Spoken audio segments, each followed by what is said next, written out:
Welcome back to the D1Softball podcast, part of the Learfield family and Varsity Network. I'm Jenna Becerra alongside my co-host, Amanda Lorenz. And before we jump in, just a quick reminder. When you're out of town and want to keep up with live college sports, be sure to download the free Varsity Network app, available for both Apple and Android. Get your games on the go with the Varsity Network app. There's so many games on the go too, Amanda. I don't even know where to start, but I just am so happy to get to talk to you about it every week. Gosh, it's such a beautiful time of the year, and now we're entering some conference play. Just so excited to get after it. Talk about last week and talk about the week ahead. Same. It's insane that February kind of flew by so quickly, but you know what? We're here for March, April, May, and of course June in Oklahoma City. Yes. January felt like all of 2025 in itself. Like it took so long to get through January, and February was done like that. 100%. And not just because it's only 28 days. It's just there's so much going on. Yeah. Exactly. Lots of fun. Agree. More fun today, too. Today's lineup, we're going to talk through the new top 25 rankings, talk about week 4, and then we'll have an interview with South Carolina head coach Ashley Chastain Woodard, who is awesome. So we're so excited for that. And then the plays of the week and the win and whiff of the week as usual. All right. Why don't we just jump right into the top 25?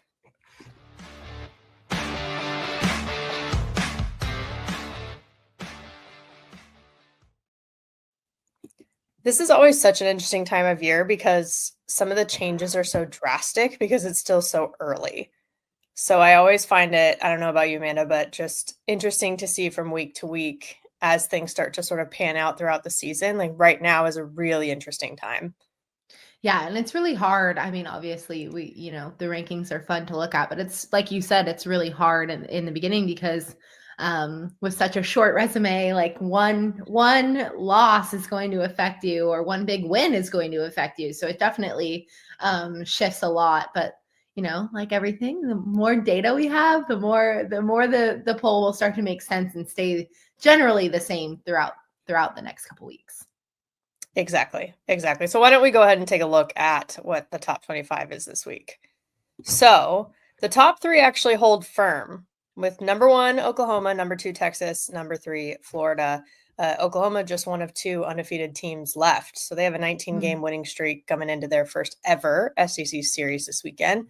And then Texas and Florida, they had undefeated weekends and weeks at home, but they do have the one loss on the season. Like you said, Amanda, it's like, okay, loss is different.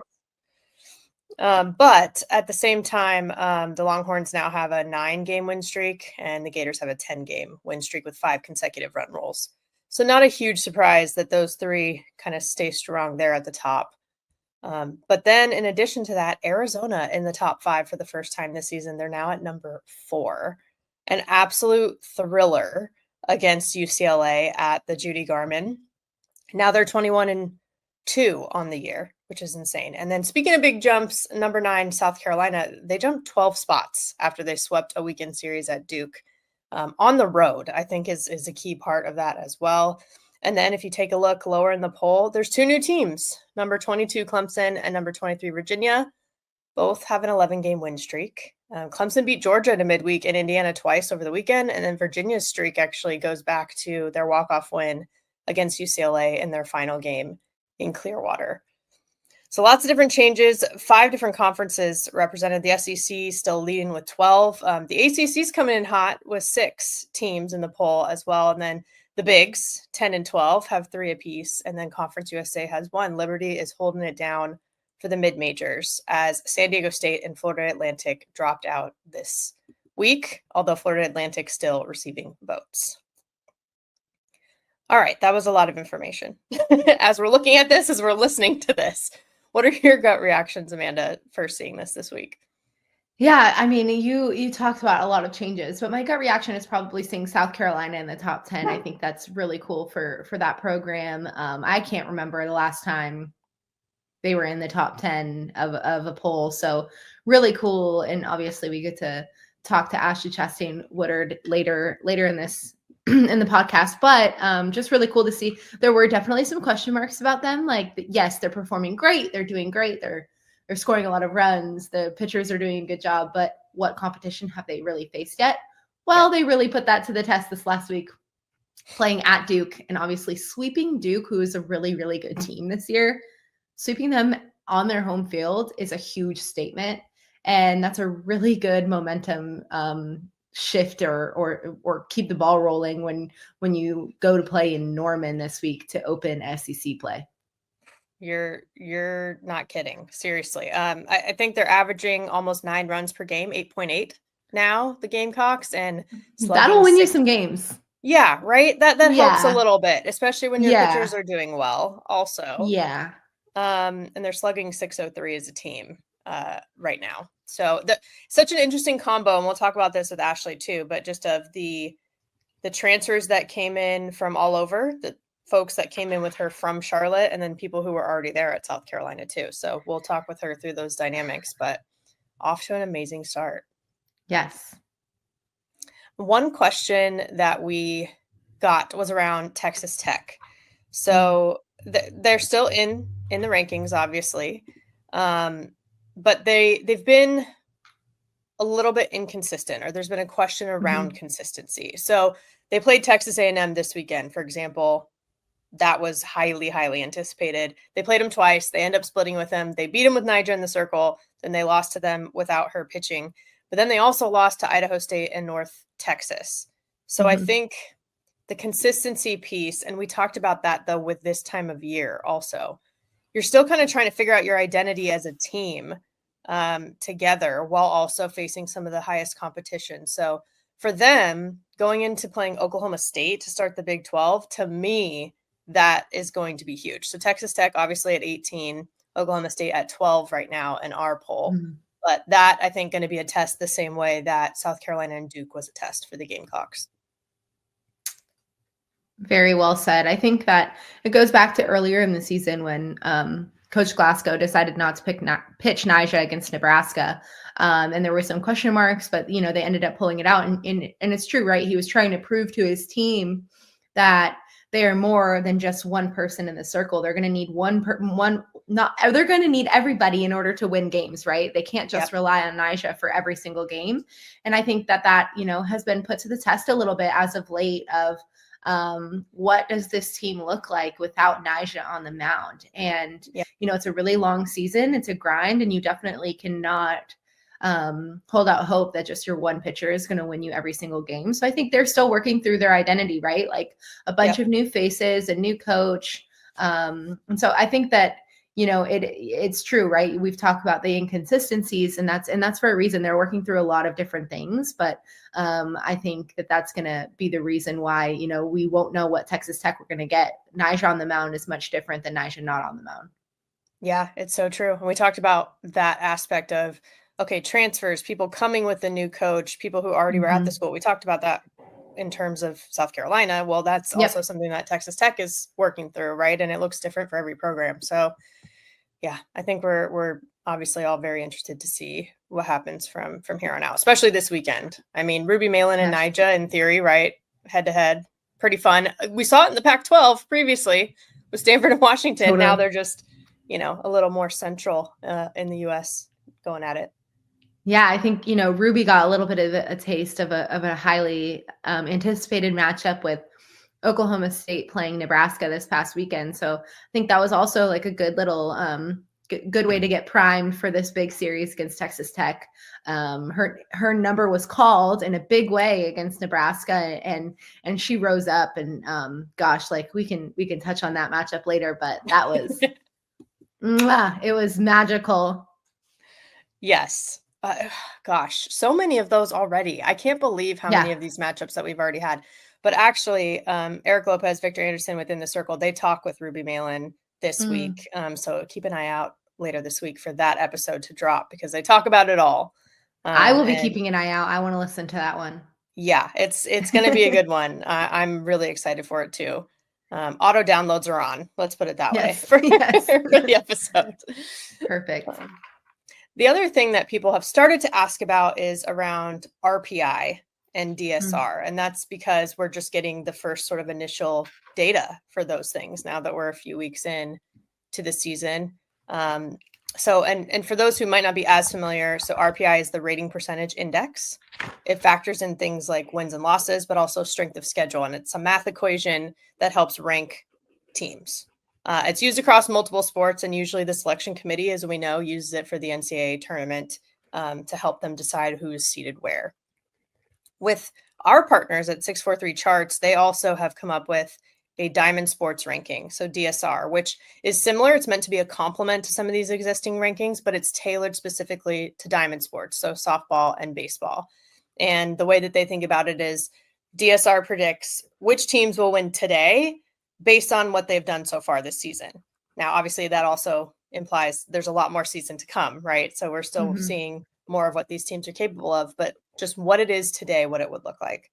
And again, sample size is smaller, so it's a little more volatile. But right now, 9 of the top 10 in both RPI and DSR are the same teams. They might be in a different order, but 9 of the top 10 are the same. So Arizona, Texas, LSU, Florida, Texas A&M, Auburn, Florida State, South Carolina, and UCLA.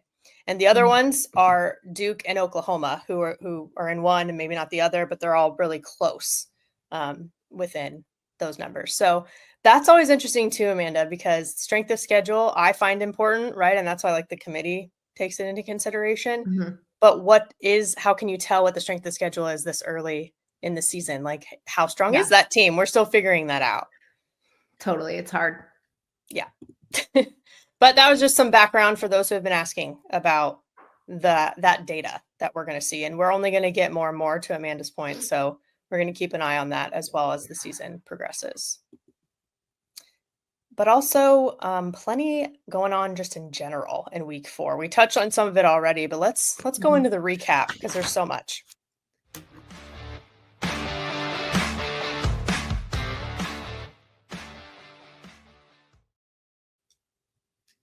Okay, Amanda, I know you and I had eyes on UCLA and Arizona. Yes, gosh, come on. Yeah. Such a traditional matchup. Like I feel like my earliest memories of college softball were going to Easton Stadium and watching Arizona play at UCLA and just, how fiery it was. And I feel like it's just like the OG softball fan just loves to see that matchup. I hated following it on stats and through Twitter. That sucked. Like that's the kind of match I understand. Like it's preseason, every single game cannot be televised, but like that's the one that needs to be broadcasted somewhere. That was a huge miss. 100%. That could have easily been the whiff of the week. Although we did that before because we just want everything on TV. But you're right, especially that needs to be a priority every single time. Yes. Yeah. And actually digging into the numbers more, and shout out to Vinny, the SID at UCLA, because he's so good at digging all this information up. But 167 times those two teams have matched up against each other. 13 times extra innings, which we saw the 13th at Judi Garman, which is pretty. That's crazy. Only 13. Easy. Yeah, right. But you think I wonder. It's like we should go back and look how many like 1-0 games or higher scores or like what that looks like. Sure. But yeah, so this was special. It was awesome to follow. I wish I was there. Same. It was a sold out crowd also. So that just energy, like of course, as it should be. But 4 ties during the game, 3 lead changes, and then the walk-off sac fly in the 10th. And that's what ended up bringing it together. But the extra innings piece with the international tiebreaker, like Arizona scored 3 runs in the bottom of the 7th, a pinch hit home run. Like it just had everything. Yes. So much excitement. It was definitely the hitters were shining. I feel like you said, I feel like OG Arizona UCLA, like I'm sure it was a lot of 1-0 ball games, 2-0, like low scoring games, slappers using the ground. This was one of those high scoring games that the hitters took control for sure. Totally. And pitchers did go a long time. Like Devin Netz got the complete game win. She threw 163 pitches. That's a high number, right? But she also went 1 for 3 with 2 RBIs, to your point, like helping herself out, hitting. It's one of my favorite things ever is the two-way player like that. Totally. So that was fun. And then, of course, Arizona goes undefeated. I will say one cool thing. So Caitlin Terry also went from the second inning on too for the rest of the game. So nearly a complete game for her. But her teammate, Kate Blunt, she's a senior. She had her first hits in her career and RBI in her first ever plate appearances. That's pretty cool. And especially in that like traditional matchup like that, like you go to UCLA, that's what you kind of dream about, and she got to live that. So I thought that was a really cool fun fact. It gives me chills. I just cannot even, because it wasn't televised and I wasn't there. I can't imagine how crazy the dugout was going for her for that moment, just to celebrate her a senior. Wow, that's really, really awesome. Yeah, so cool. And you just hear from some of the OGs, like you were saying. That rivalry with UCLA and Arizona was bitter. Like it was intense back in the day. But And who said it's not still as bitter? Right. I was going to say it still is. It still is. But, it's hard for people outside of softball to quite understand, I think, just how much of a rivalry that is. Just because other sports maybe not the same. It should still be bitter. And there should, no, that's a big rivalry. I hope it stays bitter forever, no matter what. I'm with you. The bitter, the better. Yeah. The more bitter, the better. Love it. Oh, that's hysterical. But the fact that Judi Garman, the tournament's been around forever. I played in it, loved it. I think actually we played Florida at one point in my career. Yeah, at Judi Garman. Fun fact. Yeah, we played there as well. It was a lot of fun. Yeah, especially for the SoCal girls like us, because it was nice. Family could come and watch, and I know some of my extended family would come because it was easier than coming to the Bay Area to watch, right? So totally, those types of things are cool. But Fullerton upsetting LSU also. I don't know if people had that on their bingo card necessarily, but how many times have we said that this season too, where it's like, oh, that we wouldn't have guessed that necessarily at the start of the season or even that week, but then we see it play out.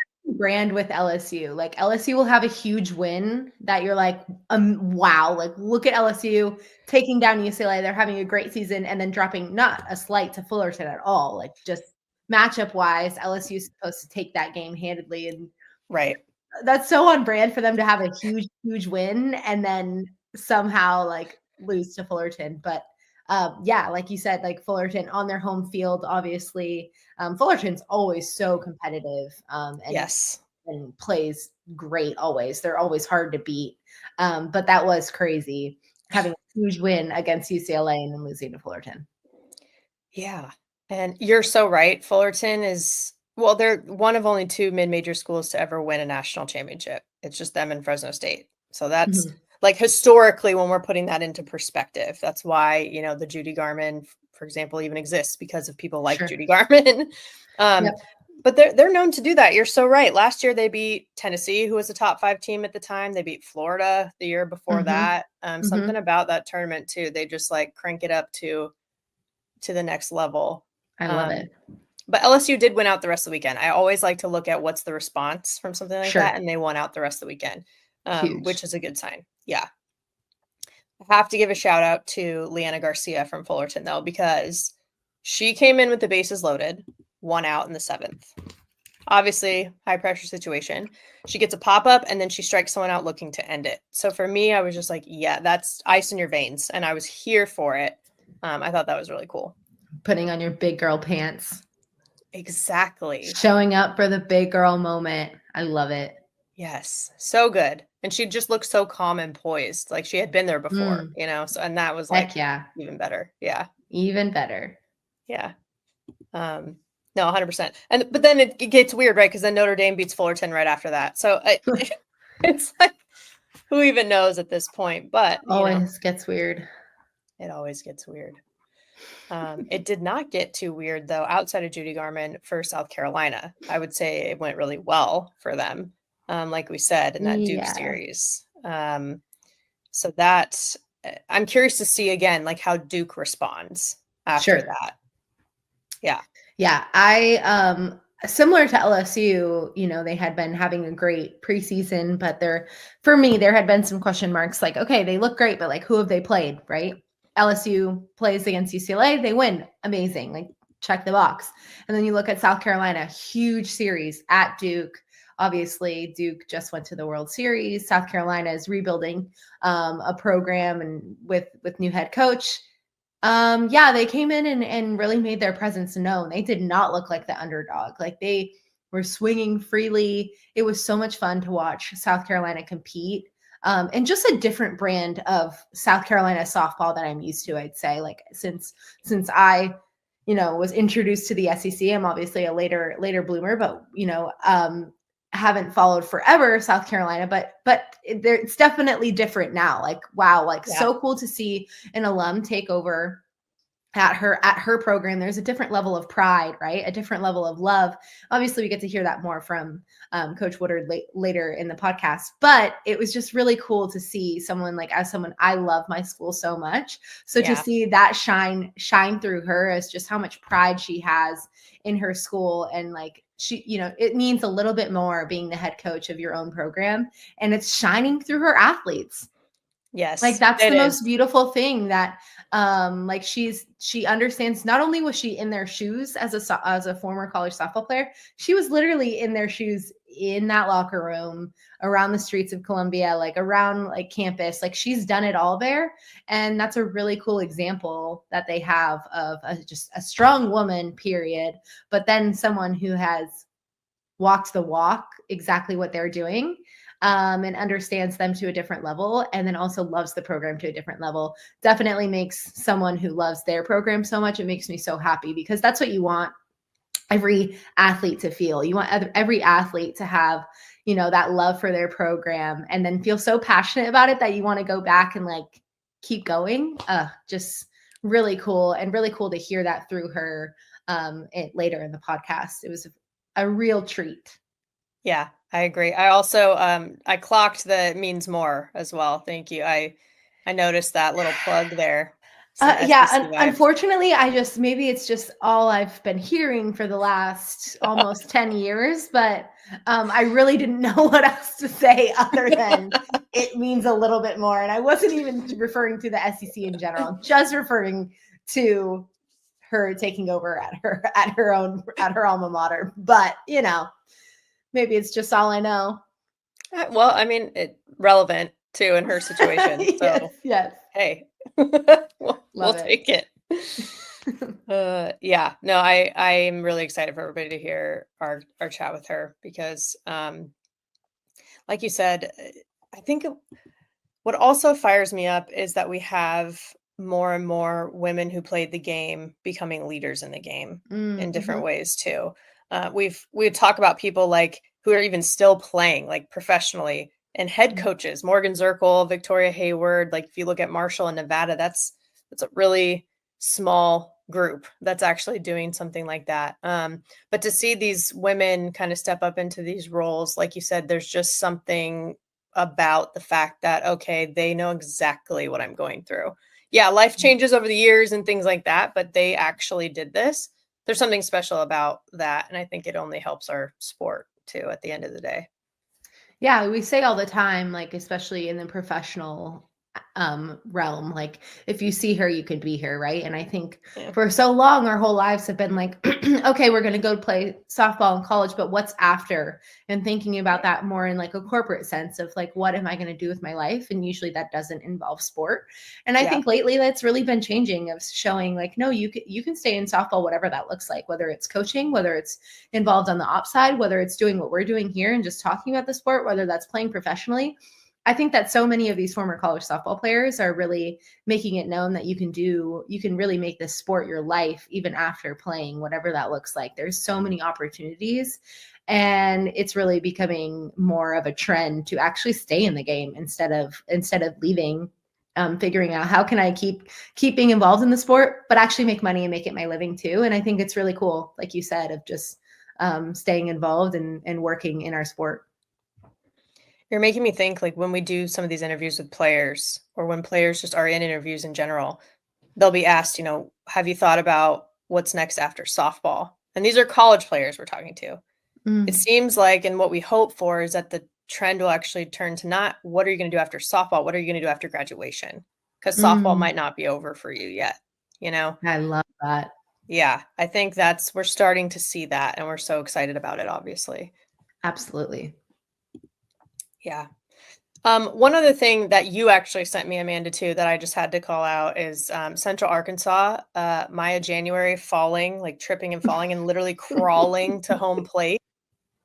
I just have to shout that out because, I mean, literally fight, scratch, claw your way to doing what you got to do. No, I literally love it. And, that's that saying, like, it takes what it takes. Like, yeah. All that matters is that you are crossing home plate safely and the run counts. It really doesn't matter how you get there, but I'm sure that's funny.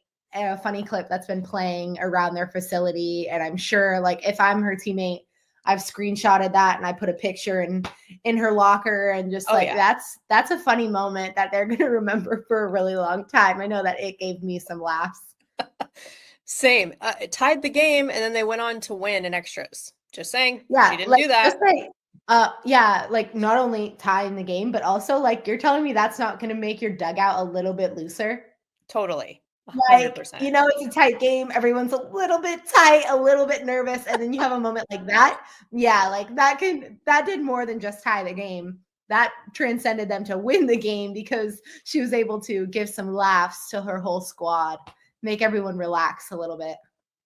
Yes, exactly. As somebody who took it too seriously sometimes when I played, this is exactly the energy that you need sometimes. I love it. Oh my goodness. Well, so much going on. I mean, we could, if we really wanted to, every single week we could have like a multi-episode series of just everything that happened in the last weekend.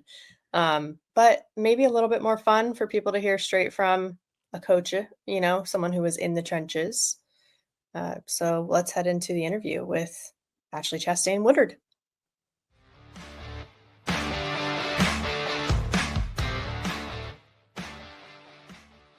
We are so excited to welcome in the head coach of South Carolina and an alum, by the way, Ashley Chastain Woodard, with us this week after an amazing weekend. Just thank you for joining us, Coach. We're so excited to have you. Oh, thanks for having me on. Really appreciate it. I know everyone's really busy this time of the year, so I just appreciate everyone's time and really excited to talk about the program and the team. Yeah, there's so many different things that we want to ask you, of course, as does everyone right now, it seems like, but we just loved watching the program.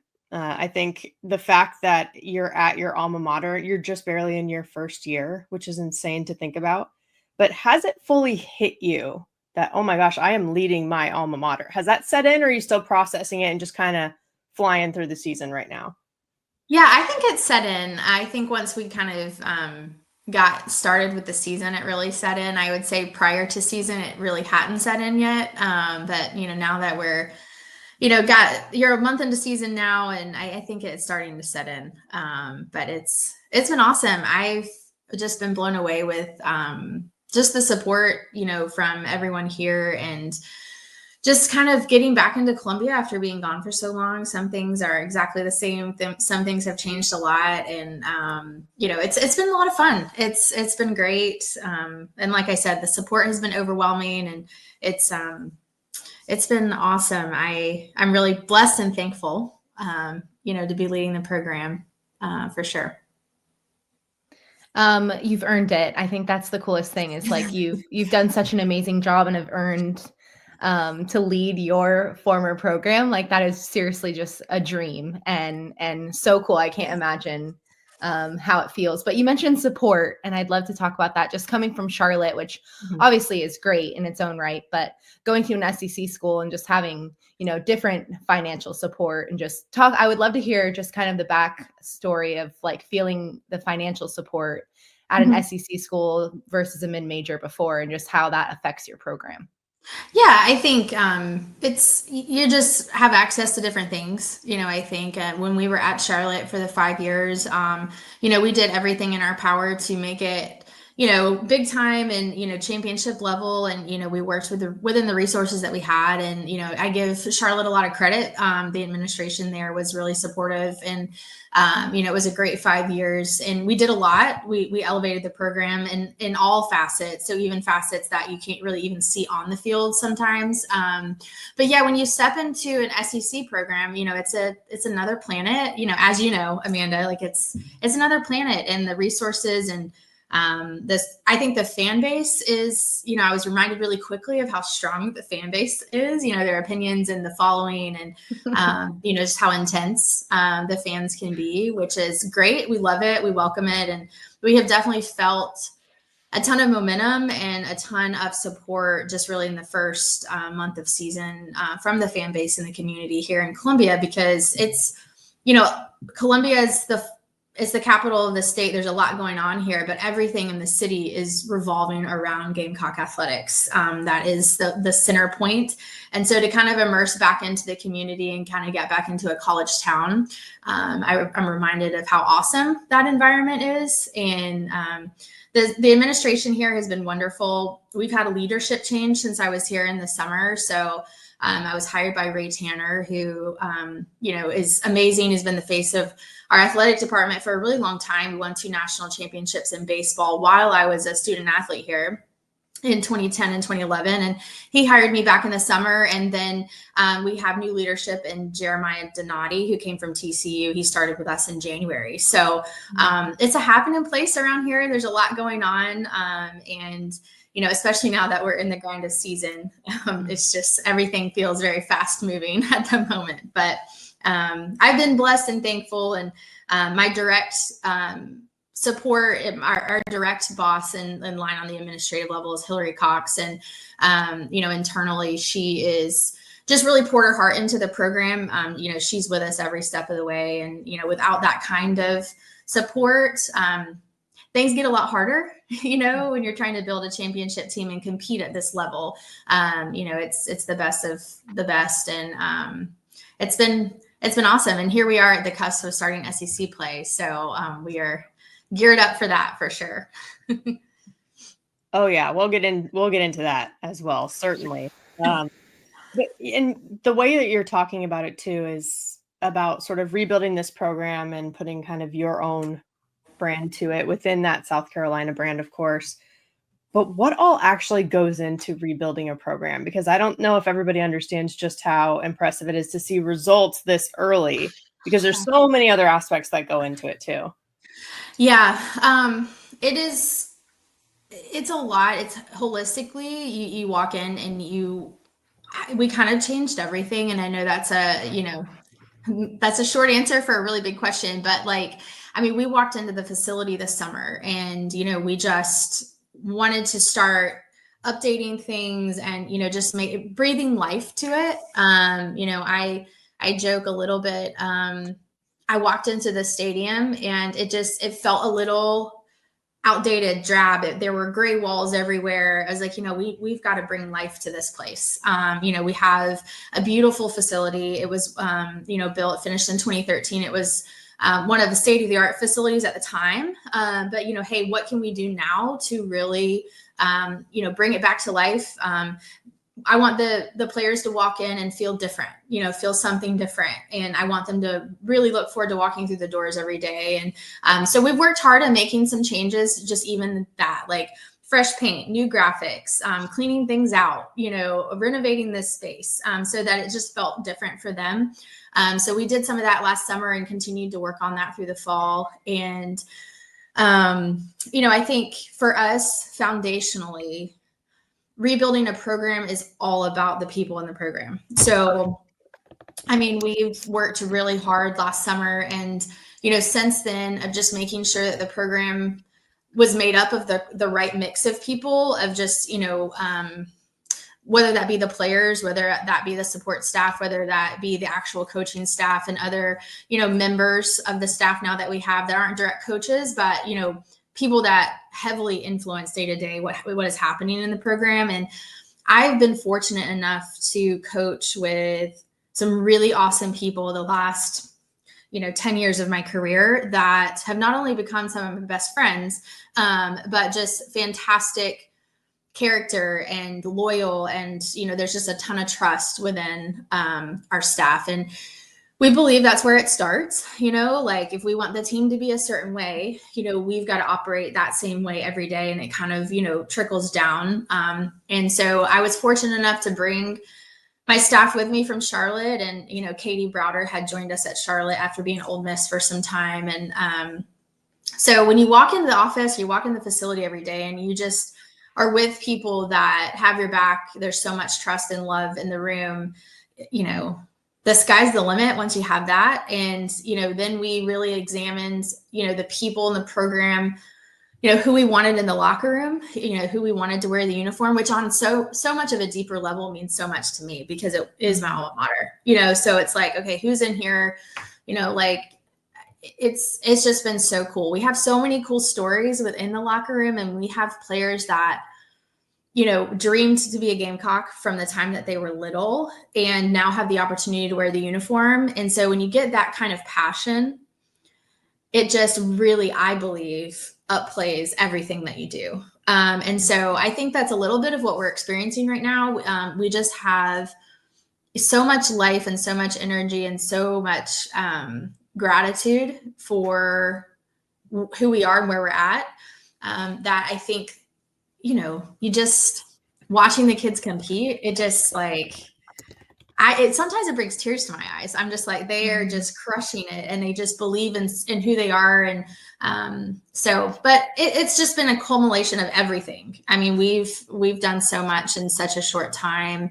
I'm not even talking about the wins or, the record. I'm just like internally within the team and the program day to day, the systems and the processes. We put a lot of emphasis on that stuff from day one. So it's been challenging. I mean, I give a lot of credit to our staff. Jody Davidson does our recruiting.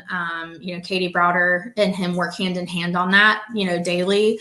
We brought in Zach Parsons in the fall to take over pitching because pitching's my thing, but the program is now, my thing. So it's like, I've got to have someone in there every day with the pitching staff, just really grinding it out with the development and what they're doing. So he's been a wonderful addition, and hired Cassidy Krupit, who played for me at Charlotte, but is an alum from here, brought her home. So there's just, there's a special bond within the staff that I think has leaked down to the team, that you can really see and feel, I think when you watch them play or when you're around them. Mm-hmm. I love that. I think the average softball fan probably doesn't fully understand that, the job is your life. It's not just a job. It's really being on call 24 hours a day. So I love the way that you talk about your staff, because it does become your family, and that trust does leak into the program and the players. And they feel that. If there's tension, they feel it. But if there's love, they feel that even more. So beautiful, and love it. I know that means a lot to you at your alma mater. But bringing over that core, like 6 group from Charlotte, obviously they know you and love you, and that's why they wanted to come. But I would love to talk about just the transition of, does it mean a little bit more or a little bit differently, teaching them more how to be a Gamecock rather than where they were at Charlotte? And obviously I'm sure you do a lot of the things the same where they knew, but I'm sure a little bit different too. So I'd love to teaching them how to be a Gamecock in such a quick fall. But how's that going? Yeah, I think, those guys, they mean so much to me. And I told them in the transition to Columbia this summer, I was like, we've done really great things together at Charlotte. We've won championships. Like, we know how to win, but this is a new place, and it's a new team. It's a new mix of people. And so like, we've got to work really hard to close the door. We celebrated that, close the door, and really start fresh with this place and these people and what we want to do here.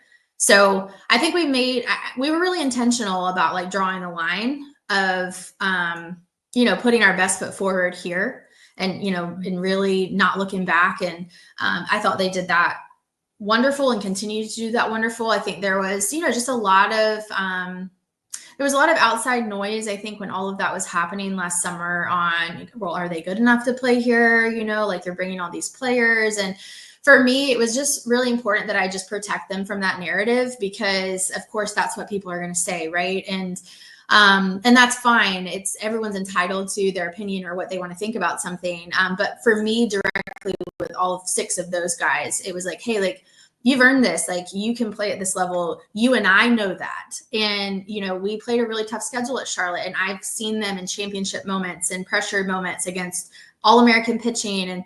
And, so I was fully confident that they could compete at this level. And, I think that they've shown that they can, and, we'll continue to show that as we start conference play here this week. But I think what I'm proud of them just really more than anything is just their leadership, and just like how they kind of came here with an open heart, open minds, like new foot forward, and just with open arms of like, hey, let's do something special here. And there were players here like Brooke Blankenship and Carly Shelton and Jory Hurd. And, those guys have been here, and to create new relationships and connections. And so like, hey, like we're going to create a winning championship program with these people now. And so it's been really cool to see like their relationships develop, and the trust and the love that now they have here with everyone within South Carolina.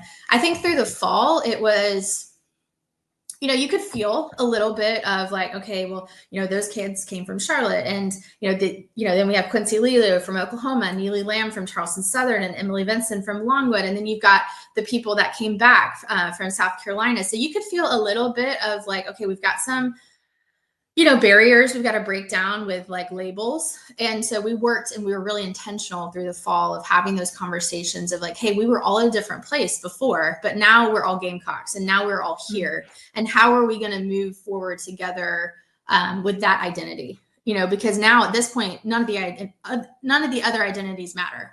And so we were really intentional and had a lot of conversation as a team, about all of those things. And I think it's paying off now because it feels very unified, and it feels like a ton of chemistry. So, and for me, it's like kudos to the team, because I can sit around and talk about it all day long, but at the end of the day, it's really them that has to envision it, buy into it, like really take hold of it.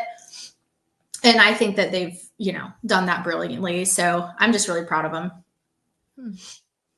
And you mentioned a few really interesting people on the team that have helped through that process. So Jory Hurd was just last week with our colleagues on the In the Circle podcast with D1Softball. And she talked about, when asked about your sort of coaching style, what it's like to play for you, she said that, whoever we're facing, we feel like she has our back. And she said, there's literally nothing bad about her, that you're a huge reason for the success, and she loves everything you're about.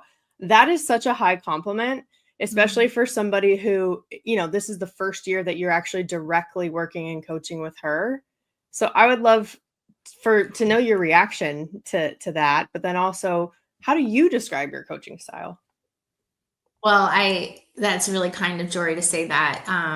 Jory was someone that right away when I got the job, I'm like, I need to connect with her. She's somebody that spent her entire career here so far. She's spent her freshman year, sophomore year, she's a junior. I don't think she has plans to go anywhere. I mean, she is a Gamecock through and through, which, that's to be celebrated. And I remember some of our early conversations last summer, and I think Jory she's always had a ton of talent. I think we've really changed her mindset more than anything, and really been able to, I think, give her a clear picture of what makes her really good in the circle. So it's like, what makes you stand apart? Like, what do you do really well? I mean, you've had success in the league. And for us going into this team, that was really valuable. I'm like, hey, here's someone that has had success in the SEC. I mean, she's pitched behind some really strong arms like Elena Vaughter and Donnie Goborn, and, some of the signature arms that have been at Carolina the past couple of years. So I just feel like her time just hadn't come yet. And I told her that. I said, I think your time is, in front of us. And I think your best days are in front of us. And so, Zach and her, they worked tirelessly of just her craft within the circle and making her, just kind of tick up in a lot of areas. And it was really easy because of her buy-in, right away. She's like, I'm all in, I'm 2 feet in. Like, I want to do all these things. And she gave me a list of just like all these accomplishments that she wanted to hit, the back half of her career. And I said, hey, like, sky's the limit. Like, let's go. And So I think it takes a lot of courage. It takes a lot of guts. Jory is just a joy to be around. I think that has more of a voice now that she's ever had within the locker room and the team, which I think is cool to see. And so it's really kind of her to say that. I'm sure there are days where she does have something bad to say about me, whether it be on campus or what, but, she's got my back, and I'm glad she feels the same way about me. But she mentioned just like the belief in who they are, no matter who they're playing. And we do talk a lot about that. And that was something, from the fall is like, hey, like we've got to have a bigger belief in our brand and who we are, like what level we can compete at. And so I think they really held on to that. And then now that we're a month into season, they see it and they feel it. It's not just conversation. It's not just thought. It's not just, okay, how do we do that? I think they've done it. So, they can attach themselves to a little bit more success on the field, and then I think the belief just, really grows from there. Mm-hmm. Coaching style, you said, I've never really like tagged myself as like having a certain style. I think for me, I want them to feel like they know me. I mean, I want them to feel like they can talk to me. They're not, I'm not some foreign object that just, comes in the facilities I'm at practicing and then I leave. I think that's, it's hard. It's hard when, you're asking people to do really hard things, but that's, the leader that you see in front of you. So, they know everything about me, which sometimes bites me, but they were invited to my wedding. Most of them were able to come to my wedding, Robert and I's wedding in November. I share a lot of my life with them.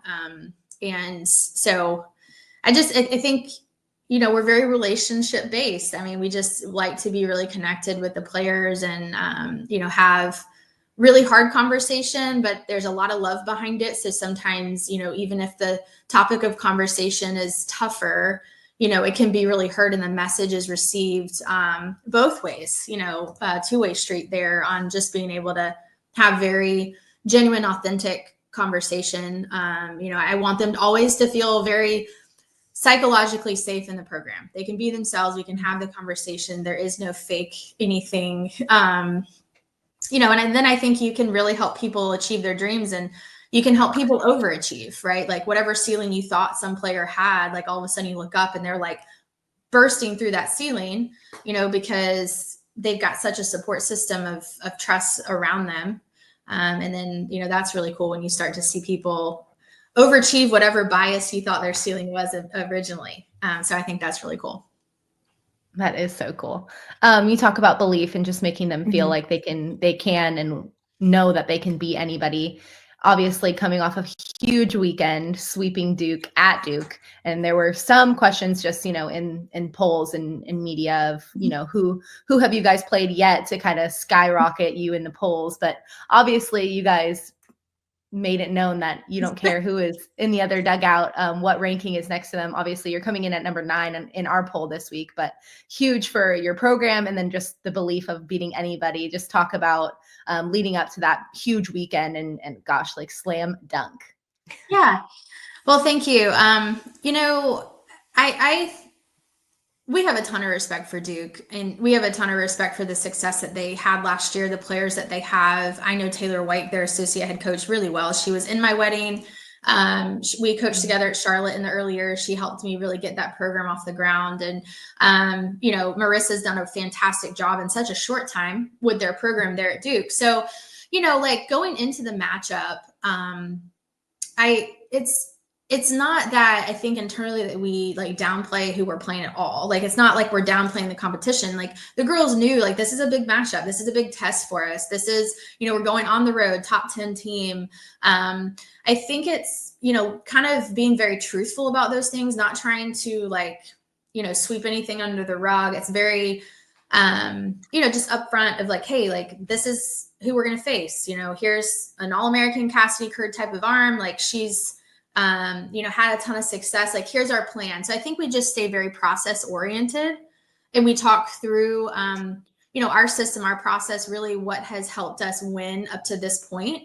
And then how do we take that system and process on the road? Like how do we apply that not at home, right? Like when we're in the comfort of our stadium, familiarity of our facility, you know, how do we apply that anywhere we go? So that was a ton of our conversation going into the Duke series of, you know, just kind of being neutral about here's what we're going to face. And, you know, here's, you know, talking with the pitching staff, like, here's the lineup, here's the plan, you know, just giving them all that information and then talking through, you know, how our system applies to a top 10 team on the road, and just staying very neutral with the preparation, you know, and then they attach themselves to that process. And so like when the game begins, like our goal, Katie tells them this all the time.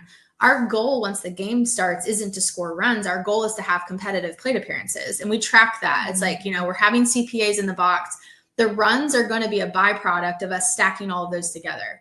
You know, so we're focused on all these things in the middle of the game that get us the result that we want. And so I think when you kind of have that narrow focus in on your process and your system that, you know, works, you can take that anywhere, no matter who you're playing. And so I think that they're really bought into that right now. And, you know, sure. I mean, I think some opponents test your system way more than others. I think that's just natural depending upon, you know, the stat line and, you know, the success of so-and-so or so-and-so, you know, so yeah, the test of Duke on the road really tested our process and our system.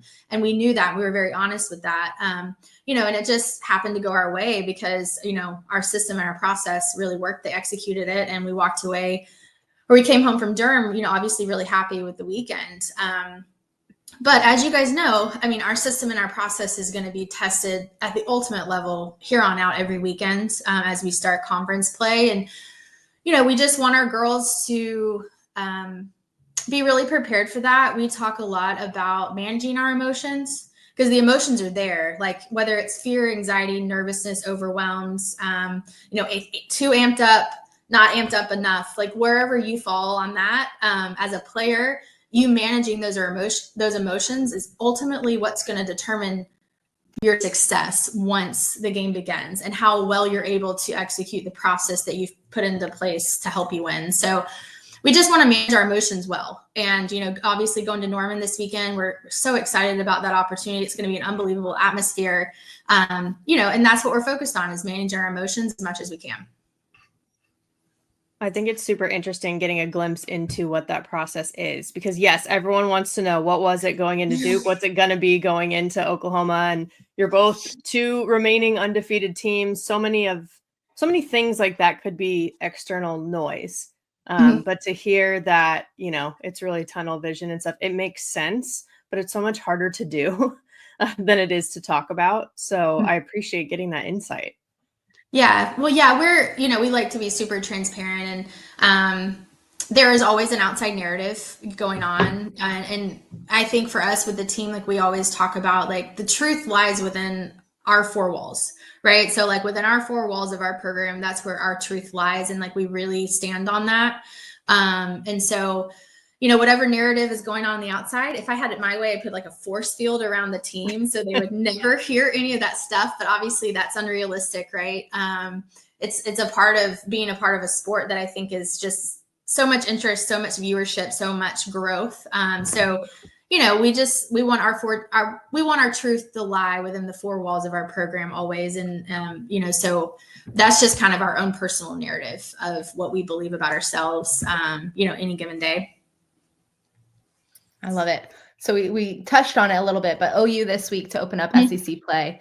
You obviously have Quincy on your team. Is she given some inside scoop? Like what is she dishing on her former teammates? Like how is that prep going?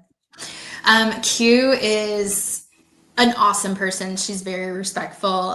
So she hasn't dished on them to me. Whether her and Katie Browder have had those conversations, I cannot attest to that. But, you know, Q's an ultimate competitor. So there's no doubt that she, you know, wants to go into Norman this weekend and win, you know, but I think for her specifically, I mean, managing the emotions of being back there in front of that crowd, and it'll be intense. And, you know, that'll be key for her. And, you know, we'll definitely be there to support her through that. But I think just overall, the experience and the wisdom that she has bestowed on our program here at Carolina has been really cool for me to experience from my seat.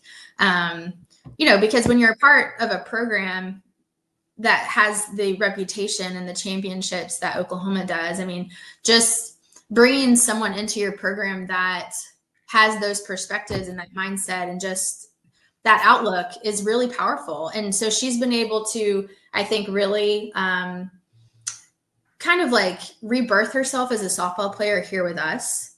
And her experience there, I think, has been she's been able to do that. And she's obviously been outstanding for us up to this point, and I think will continue to be outstanding for us the rest of the year. So I think it's been really cool to see her just get the opportunity to be on the field every day, and just the confidence that has brought her. And so I think she's looking forward to it. I'm sure her and I will have a few more conversations about it before Friday night, but no dishing on Oklahoma up to this point between her and I. Good to know. Well, it's still early in the week. Yes. There's plenty of time. Obviously you have a few newbies, or even just new to you, with just inheriting some of those Gamecocks, but talk about like creating a place where they can thrive. So you mentioned Q and the fact that she's just thriving for you. I mean, I think I wrote down she's hitting 569 up to this point. And then obviously you talked about Jory, and she's also having the best year of her career so far, and the arm that you're leaning on the most with, in addition to Sam. But just talk about how you were able to create that relationship so quickly where they were able to thrive and know, like you said, that you have their back. Yeah, I think it was just really important right away that I made them feel like they were ours. When I say ours, possessive pronouns, I think those are tough at times, but like when I say ours, I mean like the new staff and, turning the page in a new era, they like Brooke Blankenship and Carly Shelton and Natalie Heath and Jory Hurd. And, I'm forgetting a few just off the top of my head, but I just wanted them to feel like they were a part of it. Like it, I brought some players that had played with me. Obviously those relationships they have had time, and so I started kind of fresh with some of these other players that as an alum, I knew because I followed the program. Right. And I had competed against South Carolina at Charlotte. So had scouted them and I knew a lot about them, but I didn't know them on a personal level day to day. And so I think it just, for me, being intentional about building some trust instantly with them in the fall of just making that effort was going to be really big with them, and not making them feel like, I knew some of these other players, but, and I was closer with them. So it's just really intentional about making sure that I spent time with them, had conversations with them, included them on things. I mean, when we started recruiting, like July, we started having visits and stuff on campus. I was blown away with Brooke Blankenship, because right away, Brooke was in my office on the phone with me. Like, I am so ready. Like, tell me what you need. I've been here. I love this place. She was such a source of help for me right away, just kind of like extended a hand. And so she was involved with a lot of those visits early in the summer, through the summer last year. And so spending that time with her was really cool. And I think Carly Shelton is just a really fun story right now, just to see. She graduated high school early. Her brother is the shortstop at Florida. And just, she comes from like a really elite background, like sports background, baseball. Her dad played baseball actually at Charlotte, and her mom played softball actually at Charlotte. And that's how they met.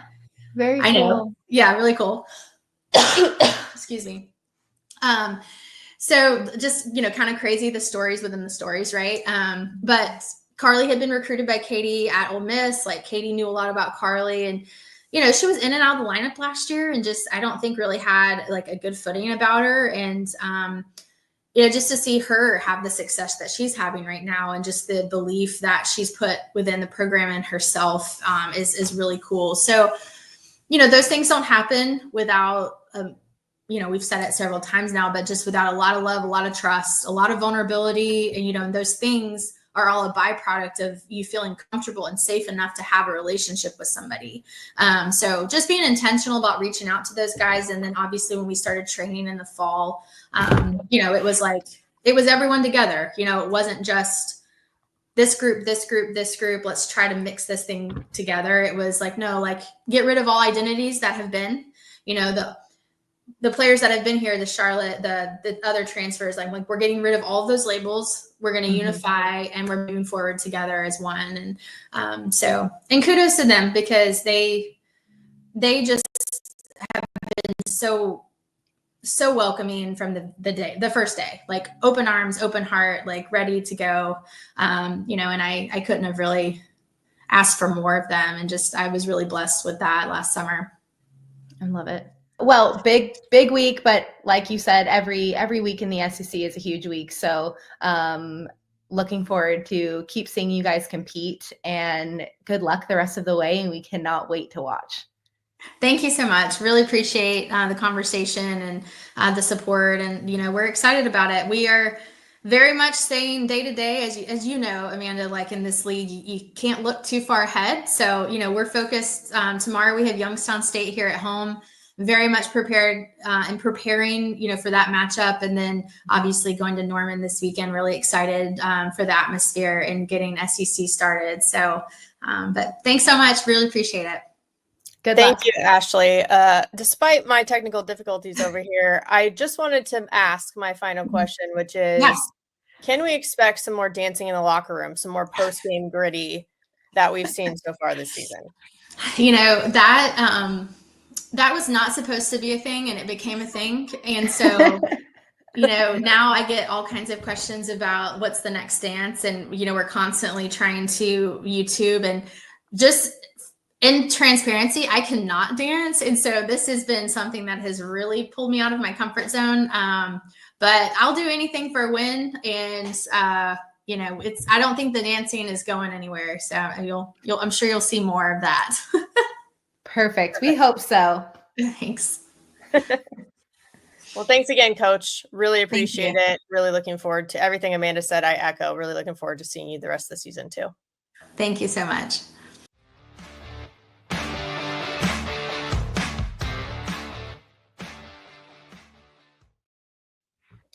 She was cool. I feel like I say that every week because it's true every week. Like all these people that we get to talk to are so cool, but she's so early on to have an impact like she's had so quickly. It's just so impressive.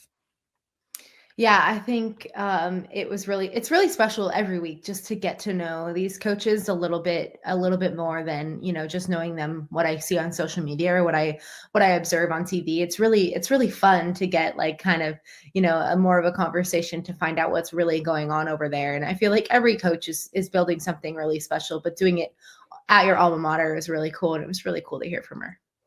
I agree. And, making adjustments, coaches always talk about that. And I had some technical difficulties and you and her just like flying through, and I loved it because that's a true pros right there. Great talent. Champions adjust. Yeah, we figured it out. We did miss you, but you were able to close it out. Yeah, we figured it out. Obviously with the most hard-hitting question too, because I'm so entertained by their dances. I just, like we were saying before too, that energy of just keeping everybody loose, enjoying what's going on from a day to day, because it is a grind. So their post-game celebrations in the locker room, I'm like, that's exactly it for the good vibes. Couldn't agree more. And we have some more good vibes already, of course, with the plays of the week.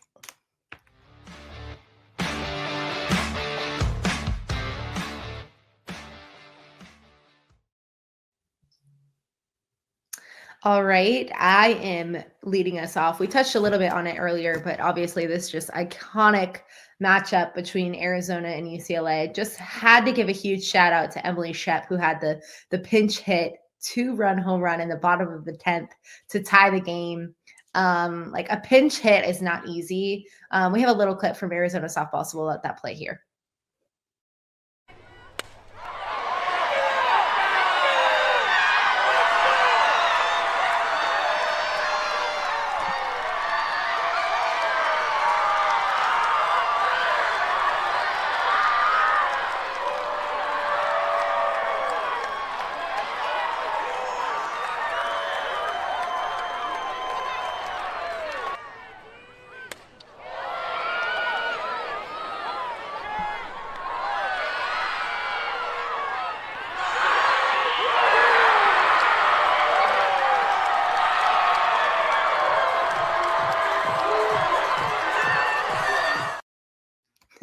obviously it continues to play into their walk-off sack fly as well, but just unbelievable. I love a huge pinch hit opportunity for her to hit that against a really good UCLA team against Caitlin Terry. Just pretty legit. And then to see, the team going nuts at home plate, knowing what a big deal that was. Lauren Lappin, third base coach, also pretty fired up.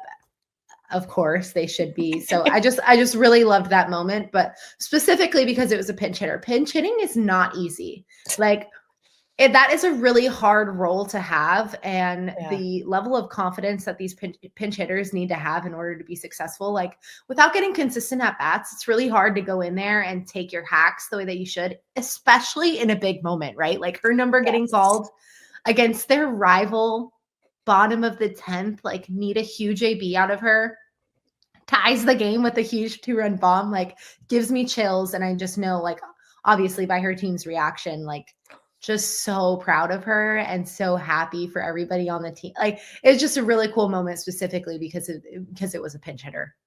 I could not agree more, because yes, hitting already one of the hardest things to do in sports, pinch hitting probably the hardest thing to do. Totally. I loved her little clap too. Like, not a bat flip or anything like that. She swings it, drops the bat normally, and then just like clapping, like, all right, here we go. Like it again, like she had been there. I love that you said that, because nothing fires me up more than a huge home run and like no reaction. Like I remember, I think it was 2016, City Romero as a freshman hits a huge home run in the national championship against, I think it was Auburn. And as a freshman had no reaction. And I remember feeling like, that was the coolest thing I've ever seen. Like how you could be like, yeah, that's what I'm supposed to do. Like, yeah, like just fully owning the moment. Not like emotion is bad. Don't get me wrong. Like, I'm here for all of it, but there is something just so cool and BA about someone just acting like, yeah, what about it? Like, I knew I was going to do it. Like, oh, I'm so glad you said that. That like fires me up. Right. It's just a different kind of flex. Yes. And now I have like goosebumps a little bit thinking about it, because so awesome. Good. Oh, that was such a good pick this week. Such a good one. Thank you very much, Jenna. Of course. And on brand again too. Amanda picking something offensive, and I'm picking something defensive. So we'll let mine run really quick. We'll just take a look. Where else? So looking to finish this thing up.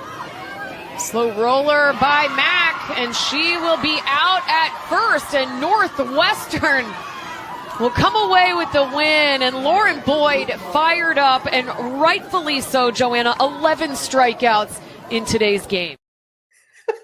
Like the energy. Lauren Boyd, I'm here for it. Like, first of all, we talked about I love two-way players. So much to unpack.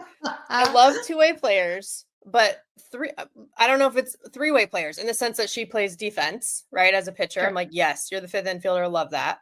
The dive, all of it, just like going all out for it. It was a career high 11 strikeouts for her too in that game as Northwestern beat Louisville. The energy is so kind of the opposite of what we were just talking about with Emily Shep, who was like very chill, very controlled, and then Lauren Boyd just like going nuts. No, I'm literally crying because it's so amazing. Like the chest bumping everybody after, like so fired up, so serious. Like I can relate to that. So there's so many times where I've just been so fired up. Like after they're like, that hurt. Like that was too much. Like I'm sure she had some teammates after being like, okay, like that actually hurt my shoulder. Like I'm here for it, but I might have a bruise tomorrow. Seriously, obsessed with the moment, obsessed with the reaction. Obviously, so huge. What a great performance, great play. But her being fired up and chest bumping everybody after, body checking them. I loved that even more. That could have been like a play in itself. Like, oh, totally. We could have separated that and like maybe had win of the week of like just absolutely body checking your teammates after a huge play. Like, I love it so much. So good. So good. Yeah, we could have had like multiple wins. We've already listed multiple wins of the week, and we haven't even got there yet. Oh my God. Love it. Oh man. So shout out to Lauren. Yes.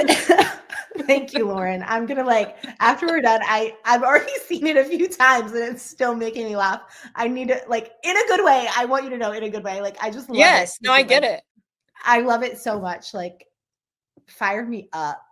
Yeah. I Here love for so it. much. All right. All right. Now to my win of the week. Yes.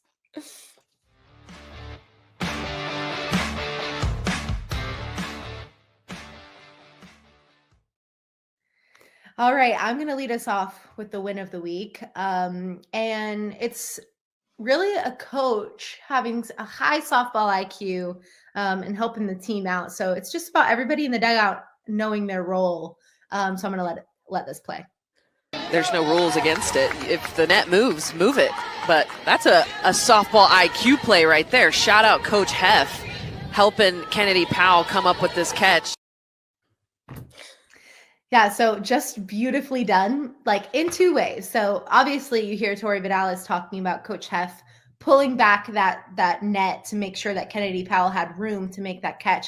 But also he was a bodyguard standing his ground, making sure that Kennedy Powell, she was going down off of him. She wasn't going down in the dugout. Yeah. I see a lot of the times staffs will flee so they can give room, but also that means they could fall down the stairs. They could fall in the dugout. Actually some injuries can happen. So 2 wins to Coach Heff. 1, pulling back the net so that she had room, and also staying there so that when she fell, if she fell, she was going to fall against him and not fall into the dugout. But huge moment. I didn't know that existed until my freshman year at Florida. I didn't know that was a thing. Yeah. Coach Walton was very vocal about everyone, not only on our team, but we had athletic trainers, we had strength coaches, we had managers, student managers, that everyone knew that when our third baseman comes, you better make room. Now, when it was the other third baseman, I'm standing my ground. I'm not helping you make the play, right? So I'm not pulling it to make sure that you have extra room, but that's not illegal. We're just helping out your own people. So stuff that the average softball fan doesn't know, but sometimes you even talk about it in practice. Oh yeah. There's every little thing, any competitive edge. It's called competing, right?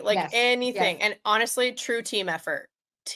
All team staff effort. Absolutely. Loved it. Beautifully done by Coach Heff. Great job. And I guess Kennedy Powell continuing to make the catch and hold on to the ball. But Coach Heff was the star of the show. Yeah, we've seen that from Kennedy Powell before. This was his time. Show me something that I haven't seen before. Oh, so good. Well, I don't know if I had seen our whiff of the week before either. So Mississippi State, keep an eye on Taryn Mowat. Just do that while we watch this clip. And there was a bat from Mississippi State by the New Mexico. Okay, this was a laugh out loud moment for me too. So yes, there was a Mississippi State bat over near the New Mexico dugout. So the catcher goes and gets it and is getting ready to toss it back. Taryn Moat's right there, ready for it, tossed right past her over her head to another coach who takes it, and she just plays it off. And she's like, oh, okay. And so I respect it. She played it cool. But what made me laugh even more is if you saw the tweet that was actually on the screen too with that clip, her wife, Brittany McKinney, who's an ACC network analyst as well, just roasting her when the server comes and you think it's your food, but it's for the table behind you or whatever she said. So relatable. There's so many layers to all of our picks this week, Amanda, because I'm that's relatable. Wife roasting you. Yep. Relatable. Their dynamic is just so funny. And so awesome. Love it. So many giggles this podcast. I love it.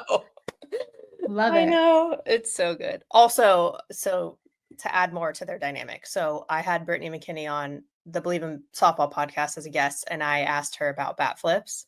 She was like, oh, it's not really my thing. I more like what we were talking about earlier with Emily Shep, her kind of the silent flex, if that makes sense. Mm-hmm. But then I was like, oh, but if you were to have hit a home run off Taryn, your wife, would you have bat flipped? She was like, yes. No hesitation. Yep, absolutely. I would have done that. So then seeing this, I was like, yep, same energy. I love it. So here for it. You're right. So many laughs this week. I love that for us. Yeah. I love that. I love that for us too. And hopefully many more to come too. So in terms of what's next, the D1 team spread out all over again, as usual. Shelly Carlin will be going to some games on the West Coast. Justin McLeod going to the Florida A&M series, which I know, Amanda, you're going to be watching closely. Locked in. Oh yeah, 100%. He'll also be at Oklahoma State's playing North Texas in a midweek in Denton. So that's interesting too, ahead of the Texas Tech series. As we mentioned earlier, Eric Lopez, our In the Circle colleague, he interviewed Ruby Malin on In the Circle. So pay attention to that as that drops later this week.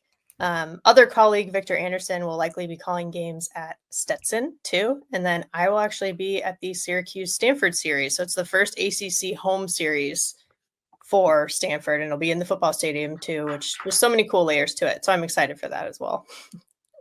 So here for it all. Bunch of good matchups coming this week. I'm so excited. I'm really excited about, like you said, A&M and Florida getting after it. Oregon is hosting Florida State, so I'm excited to see that matchup. And then, like we've talked a lot about, but South Carolina heading to Norman to open up SEC play is going to be a really good series. I cannot wait to watch. It'll be a good test for OU. OU hasn't had this level of competition yet, so I'm really excited to see, especially as they're finding their new identity. You know, obviously they have a lot of new faces on that starting roster, so excited to see that. I think that that's going to be a really good series to watch. So good. Can't wait. And we actually interviewed, speaking of the Florida A&M series, we interviewed both Tim Walton and Trisha Ford last year on this podcast. So if you have the time and want to check those out, I recommend it, because we were both, well, obviously Amanda knows Tim very well, but as you know, what felt like an honorary Gator situation that day for me, it was awesome. And then Coach Ford was one of my coaches when I played, and we both know her really well too. And I don't know, I just recommend checking those out because they're both really cool, and the insights they give might tell you something about this weekend. Totally. And getting to know these coaches a little bit more as people than just like the persona that you see on TV. You know, we all like to make assumptions about the way that they act or do certain things on TV, but I think that's one of the coolest things that we do here is just kind of tapping into a little bit more about who they are as people and as coaches, and the kind of program that they're building. And it's just really cool to get that insight. It makes it really hard to like hate teams, right? Like exactly. Yes. Like I, being a Gator, biggest Georgia hater of all time. And then I got to know Coach Tony Baldwin, and I'm like, oh my gosh, he's amazing. Like I can't hate on them anymore. Like I love him. So it definitely, I recommend it for all you fellow haters out there. Yes. Just tune in to get to know these coaches on a different level, because, like me, you'll be flipped right away, because now I'm like, anytime Georgia's playing, I'm rooting for them unless they're playing the Gators. You love that. See, and that's growth for you too. I see you. Huge growth. That's just about going over the program, right? Yeah. Cool. Yeah. Well, so much more to come for sure. And if you don't want to miss any of it and you stuck around this long, we have a surprise for you. Kind of. We've been sharing it every week, but a discount code for D1Softball for any subscription, monthly, annual, whatever you want to get. Season 25, it's 25% off. And I'm telling you, even before I ever worked with D1, I would constantly be taking a look at their content to prep for broadcasts and just stay up to date. So I still do that. And I recommend checking this out if you're interested as well. Other than that, I mean, what an episode, Amanda. Feeling this one. This was one of our best. If I do say so myself. If we do say so, yeah, exactly. But we really appreciate everybody for joining as usual too, and keep us posted on things that you want to hear about, because we'll dive in. You know us. Thanks for listening, guys. See you next week.